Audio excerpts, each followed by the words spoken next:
اگر زندگی اداس ہے، زندگی ویران ہے، زندگی میں بیوٹی نہیں ہے تو آپ کو انگلینڈ بھی سب صحرا نظر آئے، کیونکہ یہاں کچھ گڑبڑ ہے۔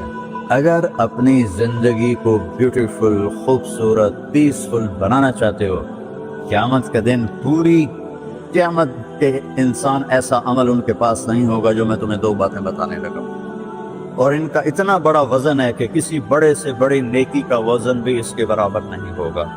لیکن بیٹا میری اس سنت کو پورا کرتے ہوئے تیرے پسینے نکلیں گے، ساری زندگی کرنا پڑے گا، بس اپنے من میں ڈوب کر پا جا سراغ زندگی۔ تو اگر میرا نہیں بنتا نہ بن، اپنا تو بن۔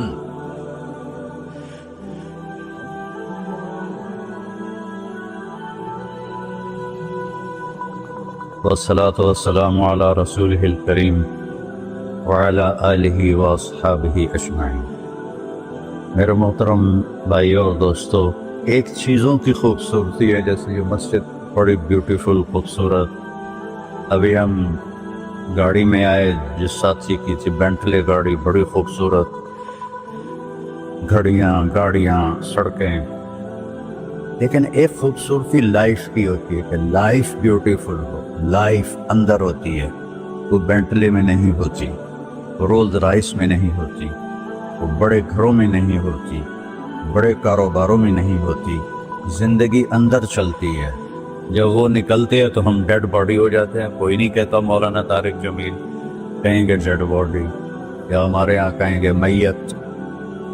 زندگی کیسے خوبصورت ہو؟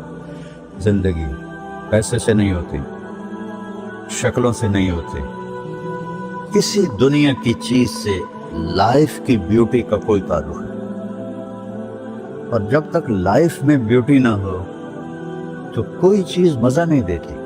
کیا لطف انجمن کا جب دل ہی بجھ گیا ہو، 100 بار چمن مہکا، 100 بار بہار آئی، دنیا کی وہی رونق، دل کی وہی تنہائی۔ تو زندگی کو خوبصورت بنانے کے لیے اللہ نے ایک آیت ہمیں سنائی، ایک آیت، لَقَدْ كَانَ لَكُمْ فِي رَسُولِ اللَّهِ أُسْوَةٌ حَسَنَةٌ۔ کہ اگر لائف کو خوبصورت بنانا چاہتے ہو، اس کے لیے نہ انگلینڈ رہنے کی ضرورت ہے، نہ امریکہ رہنے کی ضرورت ہے۔ میں افریقہ کے غریب ملکوں میں گیا ہوں، جنگلوں میں، صحراؤں میں پھرا ہوں، تو ان کے زندگی دیکھ کر حیرت ہوتی ہے۔ ان کو آج کی دنیا کی کسی چیز کی کوئی خبر نہیں، آج بھی ان کے گھر میں روشنی کا کوئی انتظام نہیں، چاند کی روشنی ان کی روشنی، رات کو ان کے گھروں میں چراغ بھی نہیں جلتے۔ میں ایسے ملکوں میں گیا ہوں۔ لیکن اگر زندگی خوبصورت ہے تو رات میں بھی سورج نظر آئے گا اور دن میں بھی چاند نظر آئے گا۔ اگر زندگی اداس ہے، زندگی ویران ہے، زندگی میں بیوٹی نہیں ہے تو آپ کو انگلینڈ بھی سب صحرا نظر آئے گا۔ آپ کو خوبصورت اسکاٹ کی وادیاں دیکھ کر بھی مزہ نہیں آئے گا، کیونکہ یہاں کچھ گڑبڑ ہے۔ تو میرے رب نے کہا لقد، یقیناً، ڈیفینیٹلی، نو ڈاؤٹ، کان لکم، تمہارے لیے فیصلہ ہو چکا ہے، ہوگا نہیں، کان لکم، تمہارے لیے فیصلہ ہو چکا ہے۔ اگر اپنی زندگی کو بیوٹیفل، خوبصورت، پیسفل بنانا چاہتے ہو تو میرے نبی کی زندگی تمہارے لیے خوبصورت ماڈل ہے۔ اچھا، اسوۃ حسنہ، اسوہ کہتے ہیں ماڈل کو، اور حسنہ کہتے ہیں خوبصورت کو۔ یہاں اسوۃ کاملہ نہیں کہا کہ پرفیکٹ نمونہ ہے، کامل نمونہ ہے، مضبوط نمونہ ہے، کتنے الفاظ سے۔ حسنہ کیوں لائے؟ کہ انسان بیوٹی کو پسند کرتا ہے۔ یہ آپ نے سب کچھ کیوں بنایا؟ سیدھی سادی بھی ٹھیک ہے، یہ کیوں بنایا؟ یہ ایسی خوبصورت گاڑیاں کیوں بن رہی ہیں؟ اتنے مہنگے جوتے۔ وہ ہم جب کالج پڑھتے تھے تو گئے این اسٹور پر، تو وہاں اس وقت یہ سچ تھی۔ تو میرے اللہ کو پتہ ہے کہ میرے بندوں کو خوبصورتی پسند ہے۔ آپ چھوٹے بچے کو اسمائل دو تو وہ آپ کو ہنس کے دیکھے گا، اس کو ایسے دیکھو وہ رونے لگے گا، حالانکہ اسے پتہ نہیں ہے۔ لیکن جب چہرے پہ بدصورتی آئی تو اسے بھی فیل کیا اور رونے لگ گیا. جب آپ نے اسمائل دی تو وہ آپ کو دیکھ کے ہنسنے لگا. اس کا کچھ پتہ نہیں ہے کیا ہو رہا ہے. اتنی چھوٹی عمر سے بچہ سے لے کر بڑا بیوٹی کانشیس ہوتا اور خوبصورت چیز کے لیے دل کھنچتا ہے. آپ کو تو 14ویں کا چاند نظر نہیں آتا, تو ہمارے ہاں تو 14ویں کا چاند نکلا ہوتا ہے تو میں چارپائی ڈلوا کے اور گھنٹوں اس کو دیکھتا رہتا, مجھے اس کا مزہ آتا رہتا. تو اللہ تعالیٰ فرما رہا ہے اگر زندگی کو خوبصورت بنانا ہے تو صرف میرے نبی کی زندگی ہے. اسوہ ماڈل. حسنہ کسے کہتے ہیں؟ حسنہ کا عام مطلب حسین, حسن, خوبصورتی ہے. لیکن حسنہ چہرے پر تل جو ہوتا ہے, جو چہرے کو خوبصورت بنا دیتا ہے. آپ نے دیکھا کبھی جن کے چہروں پہ کوئی ایک تل ہو تو وہ چہرہ بڑا بیوٹیفل نظر آتا ہے, پرکشش نظر آتا ہے. تو حسنہ چہرے کے اس ڈاٹ کو, کالے ڈاٹ کو کہتے ہیں جس سے چہرے کی بیوٹی بڑھ جاتی ہے. تو میرا اللہ کہہ رہا ہے اگر تم نے اپنے چہرے پہ تل سجانا ہے, ڈاٹ جس سے آپ حسین لگتے ہیں, تو میرے نبی کی زندگی اپنا لو. اس سے خوبصورت لائف آپ کو کہیں نہیں ملی. وہ خوبصورتی اگر مجھے مل گئی, آپ کو مل گئی, تو آپ کی دنیا بھی بن گئی, آخرت بھی بس. پوری زندگی پر آنے کے لیے میں صرف 2 حدیثیں آپ کو سناتا ہوں. صرف 2 حدیثیں میں کر لوں, آپ کر لیں, آپ کی پوری لائف 180 پہ چلیے اور آپ کے اندر خوشیوں کی لہریں دوڑیں. مزہ لیں, بھوک میں بھی مزہ لیں. ہماری پاکستان کی سزوکی جس کا کوئی ٹائر بھی ٹھیک نہیں ہوتا, سٹیئرنگ بھی ٹھیک نہیں ہوتا, اس میں بھی بیٹھو گے تو مزہ لو. صرف 2 حدیثیں میں آپ کو سنا. میرے نبی نے فرمایا معاذ الا انبئک بملاک ھذا کلہ. اب پہلی حدیث سنا رہا ہوں. معاذ تمہیں اپنے دین کی سمری بتاؤں؟ 30 پارے قرآن, 10 لاکھ حدیثیں, اور بتانے والا طارق جمیل نہیں, اللہ کا نبی ہے. کہ تمہیں سمرائز کر کے دوں اپنی شریعت؟ ان کا جی ماں ہوا تو کیا ہے؟ تو آپ نے زبان باہر نکالی, یہ نشان بنایا کینچی کا اور یوں کیا, پھر کہا کف ھذا, اپنی زبان پہ قابو رکھنا سیکھ دو, اپنی زبان کو سنبھال دو. کینچی بنائی, کینچی کاٹ دو. اچھا, یہ جو ایکشن کر کے بتانا ہوتا ہے یہ چھوٹے بچے کے لیے ہوتا ہے. ہم چھوٹے بچے کو جب کوئی چیز سمجھاتے ہیں تو ایکشن کر کے سمجھاتے ہیں. یہ کون ہے؟ معاذ بن جبل.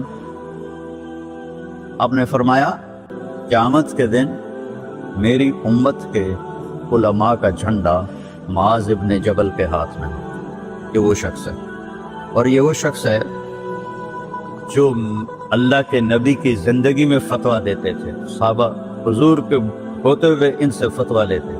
یہ وہ شخص ہے.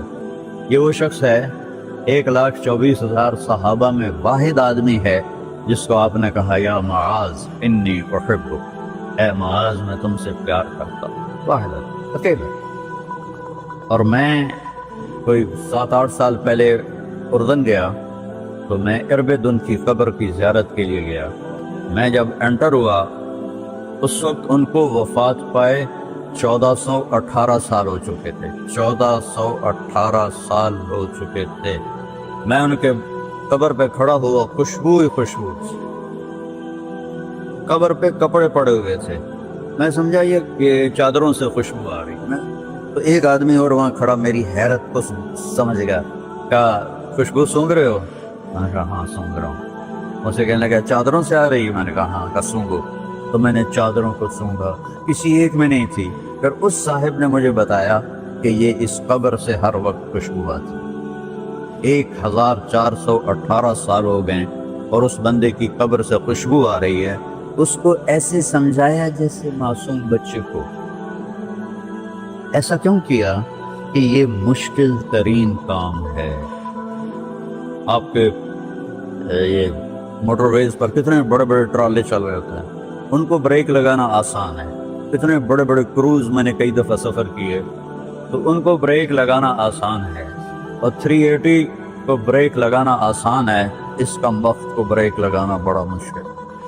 اللہ نے اس پر 32 تالے لگائے، 32 دام، اس کے اندر رکھ، اس کو اندر، اوپر مین گیٹ لگایا، اسے بند کر کے رکھ، اور فرمایا من کان یؤمن باللہ والیوم الآخر فلیقل خیرا او لیصمت، جو آخرت پر اور اللہ پر ایمان رکھتا ہے وہ اچھی بات کرے،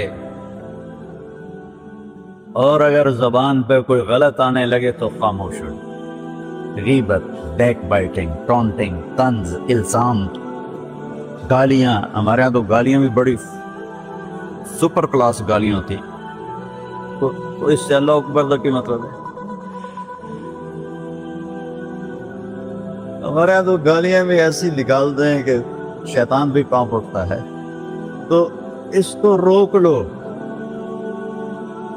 یہ ایک حدیث آپ کے لیے پورے، اور آپ نے کیا کہا؟ یہ میرا پورا دین کی خلاصہ ہے، سمری ہے پورے دین کی، زبان کی حفاظت۔ آپ نے ابو ذر سے کہا ابو ذر تمہیں 2 باتیں بتاتا ہوں، قیامت کے دن پوری قیامت کے انسان ایسا عمل ان کے پاس نہیں ہوگا جو میں تمہیں 2 باتیں بتانے لگا، اور ان کا اتنا بڑا وزن ہے کہ کسی بڑے سے بڑی نیکی کا وزن بھی اس کے برابر نہیں ہوگا۔